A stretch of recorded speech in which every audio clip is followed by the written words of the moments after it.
நாளைக்கான வீடியோ தான் வந்திருக்கு. வீடியோ வந்து சூப்பரா இருந்துச்சு அப்படி தான் சொல்லணும். நம்ம புது சீனு இருக்கார்ல, அவர் வந்து மாஸா என்ட்ரி குடுத்துட்டாரு அப்படின்னு தான் சொல்லணும். இன்னொரு பக்கம் பார்த்தா, நம்ம ஜானகி ரகுராமுக்கு வந்து 25வது வருஷம் கல்யாண நாள் வந்து கொண்டாட போறாங்க.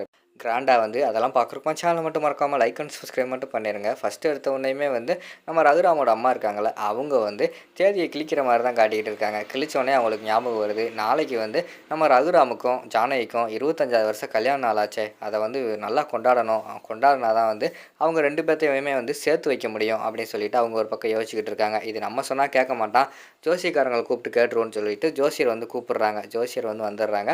வந்த உடனேயுமே வந்து இந்த வீட்டில் வந்து பெரிய பிரச்சனையாக நிறைய வந்துக்கிட்டு இருக்கு. அது என்ன ஏதுன்னு பார்த்துட்டு நாளைக்கு வந்து 25வது வருஷம் கல்யாண நாள் வந்து ஜானகிக்கும் ரகுராமுக்கும் வருது. அது கொண்டாடலாமா என்ன ஏதுன்னு பார்த்து சொல்லுங்கள் ஜோசியரே அப்படிங்கிற மாதிரி சொன்னோன்னே அவரும் கொஞ்சம் நேரம் யோசிச்சுக்கிட்டே இருக்கார். யோசிச்சு பார்த்துட்டு சொல்கிறாரு, ஆமாம்மா, ரொம்ப வந்து கெட்ட விஷயமா நடந்தால் ஒரு நல்ல விஷயம் நடந்தால் அந்த வீடு வந்து நல்லாயிருக்குன்னு சொல்லுவாங்க. அதனால் வந்து அந்த கல்யாண நாள் வந்து ஒரு நல்ல விஷயம் தான், அதை நடத்தலாமா அப்படிங்கிற மாதிரி சொல்லிகிட்டு இருக்காங்க.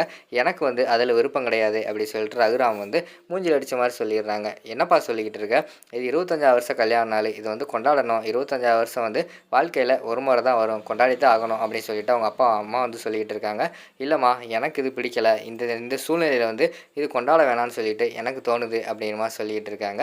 பார்த்தா மாயா வந்து சொல்லிகிட்டு இருக்காங்க, இல்லை நாங்கள் கொண்டாடலாம்னு சொல்லிட்டு முடிவு பண்ணியிருக்கோம் அப்படின்னு சொன்னோடனே அவங்க கூட வந்து சிவராமும் மணியும் சேர்ந்துருக்காங்க. மச்சான், ஆமாம் மச்சான், நம்ம வந்து கொண்டாடி தான் ஆகணும் அப்படிங்கிற மாதிரி சொன்னேன். சிவராம் வந்து சொல்கிறாங்க, அண்ணே நம்ம கஷ்டத்தெல்லாம் தூக்கி போடுங்கண்ணே, இது வந்து வாழ்க்கையில் ஒரு முறை தானே வருது, தயவுசெய்து கொண்டாடுங்கண்ணே அப்படிங்கிற மாதிரி சொல்லிகிட்டு இருக்காங்க. சிவராம், அதெல்லாம் ஒன்றும் பண்ண முடியாது, ஊர் உலகத்தில் வந்து என்ன பேசுவாங்க, நம்ம குடும்பத்தில் 1008 பிரச்சனை இருக்குது, அப்படி இருக்கும்போது இதை கொண்டாடினா என்ன நினைப்பாங்க அப்படிங்கிற மாதிரி சொல்லிட்டு அவர் வந்து சொல்லிகிட்டு இருக்காரு.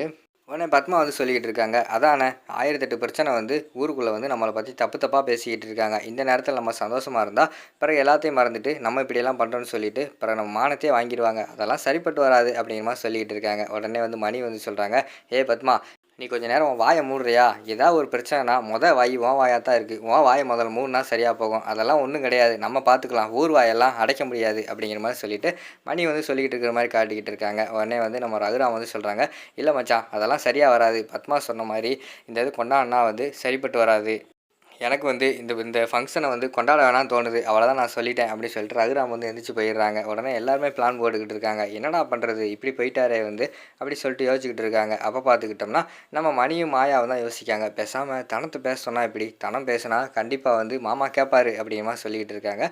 அது கரெக்டு மாயா, கண்டிப்பாக வந்து தனம் பேசினா மச்சான் கேட்பாரு, தனத்தை கூப்பிடு அப்படிங்கிற மாதிரி சொன்னோன்னே தனத்தை வந்து கூப்பிடுறாங்க. தனம், நீ தான் போய் உங்கள் அப்பா கிட்ட பேசணும் அப்படிங்கிற மாதிரி சொல்கிறாங்க. என்ன சொல்கிறீங்க, என்னால் எப்படி பேச முடியும் அப்படிங்கிற மாதிரி சொன்னோன்னே, இங்கே பாரு, இங்கே நடந்ததை பார்த்தேல, வேறு யார் சொன்னாலும் என்ன சொன்னாலும் வந்து அவர் கேட்கவே மாட்டார், நீ சொன்னால் தான் அவர் வந்து அப்படியே கேட்பார், இப்போ இருக்கிற ஒரே ஆள் நீ மட்டும்தான், நீ போய் பேசு அப்படிங்கிற மாதிரி வந்து மாயா வந்து சொல்லிக்கிட்டு இருக்காங்க. என்ன மாயா சொல்லிக்கிட்டு இருக்க, நான் எப்படி பேசுகிறது அப்படி இப்படின்னு கேட்டுக்கிட்டு இருக்காங்க. நீ போய் பேசு, முடிஞ்ச அளவுக்கு வந்து நீ பேசு, கண்டிப்பாக நீ சொன்னால் ஓகே சொல்லுவார் அப்படிங்கிற மாதிரி சொல்லிட்டு உள்ளே அனுப்பி வச்சிடுறாங்க. உள்ளே போன உடனேயுமே வந்து ரகுராம் வந்து சொல்லிடுறாங்க, என்ன தனம் அப்படிங்கிற மாதிரி கேட்டோடனே அப்பா அவங்ககிட்ட பேசணும் அப்படிங்கிற மாதிரி சொல்கிறாங்க.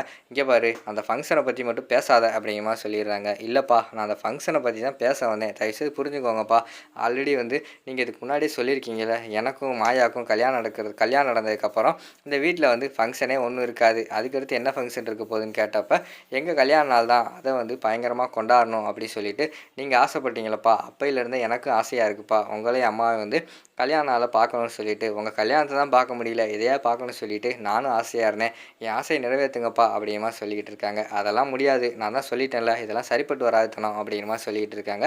அப்பா என்னப்பா இதையே சொல்லிக்கிட்டு இருக்கீங்க, என் ஆசையை கூட நிறைவேற்ற மாட்டீங்களாப்பா, நான் ஆசைப்பட்டு உங்ககிட்ட கேட்குறேன், எனக்காக பண்ணுங்கப்பா அப்படிங்கிற மாதிரி சொல்லிக்கிட்டு இருக்காங்க. தனம் புரிஞ்சுக்கோ தனம், நம்ம குடும்பம் இருக்கிற நிலமையில இதெல்லாம் தேவையா அப்படிங்கிற மாதிரி சொல்லிக்கிட்டு இருக்காங்க. அங்கிட்டு பார்த்தா மாயா மணி வெளியில் நின்று வேடிக்கை பார்த்துக்கிட்டு இருக்காங்க. அங்கனக்குள்ளே வந்து நம்ம ஜானகி வந்து வந்துடுறாங்க. என்ன இங்கே நின்று வேடிக்கை பார்க்குறீங்க அப்படிங்கிற மாதிரி கேட்டோடனே, அத்தை சாரி பெரியம்மா, கொஞ்சம் அமைதியாக இருங்க, உள்ளே என்ன நடக்குன்னு பாருங்கள், உங்களுக்காக தான் போய் தனம் பேசிக்கிட்டு இருக்கா அப்படிங்கிற மாதிரி சொல்கிறாங்க. அவங்க 3 பேருமே நின்று பார்த்துக்கிட்டு இருக்கிற மாதிரி தான் காட்டிக்கிட்டு இருக்காங்க. கடைசியாக வந்து ரகுராம் வந்து தனத்தோட பேச்சுக்கு வந்து கொஞ்சம் இறங்கி வராரு. சரிப்பா, எனக்காக வந்து நீங்கள் இது கூட பண்ண மாட்டீங்க, சரி இருக்கட்டும் பரவாயில்ல அப்படின்னு சொல்லிட்டு அவங்க வந்து ரொம்ப பாவப்பட்டு போகிற மாதிரி காட்டிக்கிட்டு இருக்காங்க. டக்குன்னு வந்து ரகுராம் வந்து, சரி தனம், என் பேச்சை நீ எவ்வளவோ கேட்டிருக்க, உன் பேச்சை நான் கேட்கலாம், அது நல்லாவா இருக்கும், உனக்காக வந்து நான் ஒத்துக்கிறேன் அப்படிங்கிற மாதிரி சொன்னோன்னே வெளியில் வந்தோடனே எல்லாத்துக்குமே பயங்கரமான சந்தோஷம். இங்கிட்டு பார்த்தா நம்ம மணி, அதுக்கடுத்து நம்ம சிவராம் வந்து என்னென்ன செய்யலாம், எப்படி கொண்டாடலாம் அப்படின்னு சொல்லிட்டு யோசிச்சுக்கிட்டு இருக்காங்க. அங்கிட்டு மாயா, தனம், அதுக்கடுத்து இவங்க எல்லாருமே கூடி கூடி பேசிக்கிட்டு இருக்காங்க. அந்த இடத்துக்கு வந்து பத்மா, பார்வதி வராங்க. வந்தவுடனே, "ஏய் அதான் அண்ணன் வந்து ஃபங்ஷனே வேண்டான்னு சொல்லிட்டார்ல. பிற எதுக்கு இப்படி கூட்டம் கூட்டமா பேசிக்கிட்டு இருக்கீங்க?" அப்படிங்கிற மாரி கேட்டவுடனே, "என்னது ஃபங்ஷன் வேண்டான்னு சொல்லிட்டாரா? ஃபங்ஷன் நடக்க போகுது." அப்படின்னு சொல்லிட்டு மணி வந்து சொல்றாங்க. "என்னங்க உளறிக்கிட்டு இருக்கீங்க?" அப்படிங்கிற மாரி சொன்னவுடனே, "ஏய் உங்க அண்ணன் தாண்டி ஓகே சொல்லியிருக்காரு ஃபங்ஷனுக்கு." அப்படிங்கிற மாரி சொன்னவுடனே அவங்க ஷாக் ஆயிடுறாங்க. "எப்படி?" அப்படிங்கிற மாரி கேட்டவுடனே, "வேற யாரு? தனம் பேசினவுடனே சரின்னு சொல்லிட்டாரு." அப்படிங்கிற மாரி சொன்னோனே, அவங்களுக்கு வந்து பயங்கரமான ஷாக் ஆயிருது. எல்லாமே நாளைக்கு வந்து ஃபங்ஷன் பயங்கரமா கொண்டாட போறோம் அப்படிங்கிற மாரி சொல்லிட்டு இருக்காங்க. நாளைக்கு வந்து சீனு வந்துருவான் அப்படிங்கிற மாரி சொல்றாரு மணி வந்து. "ஏங்க அவன் என்கிட்ட பேசுனான். இன்னும் 1 வாரம் வேலை இருக்குன்னு சொல்லியிருக்கான்." அப்படிங்கிற மாரி சொன்னோனே, "1 வாரம் வேலையெல்லாம் அவன தூக்கி போட சொல்லு. நாளைக்கு வர சொல்லு. நான் ஃபோன் போட்டு அவன வர சொல்றேன்." அப்படின்னு சொல்லிட்டு ஃபோன போடுறாங்க. ஃபோன போட்டு, "டேய் எங்கடா இருக்க?" அப்படிங்கிற மாரி கேட்டோனே, "சொல்லுங்கப்பா." அப்படிங்கிற மாரி சொன்னோனே, "டேய் அப்பாவுக்கு உடம்பு முடியல. உடனே வந்து சேர்றா." அப்படிங்கிற மாரி சொன்னோனே, "இந்த வாரம்ப்பான்னு" சொல்லிட்டு ஒரு பக்கம் சீனு வந்து கிளம்பி வர்ற மாரி தான் காட்டுறாங்க. இங்கிட்டு பார்த்தா நம்ம மாயா வந்து ஜானகி கிட்ட போய், "என்ன பெரியம்மா உங்க முகத்துல வந்து ஒரே சந்தோஷமா இருக்கே." அப்படிங்கிற மாரி சொன்னோனே, அவங்க வந்து, "போ மாயா." அப்படின்னு சொல்லிட்டு வெட்கப்படுறாங்க. இந்த சந்தோஷத்த பார்க்குறதுக்கு தானே இவ்வளோ ஆசைப்பட்டேன் அப்படின்னு சொல்லிட்டு மாயா வந்து அவங்ககிட்ட பேசிக்கிட்டு இருக்கிற மாதிரி காட்டுறாங்க. வெளியில் ஒரு கார் வந்து மாசா வந்து நிற்கிற மாதிரி காட்டுறாங்க. டக்குன்னு இறங்கி புதுசாக வந்திருக்க சீனு வந்து இறங்கி வர்ற மாதிரி காட்டிக்கிட்டு இருக்காங்க. அதோட பார்த்துக்கிட்டிங்கன்னா அந்த எபிசோடு வந்து முடிச்சிடுறாங்க.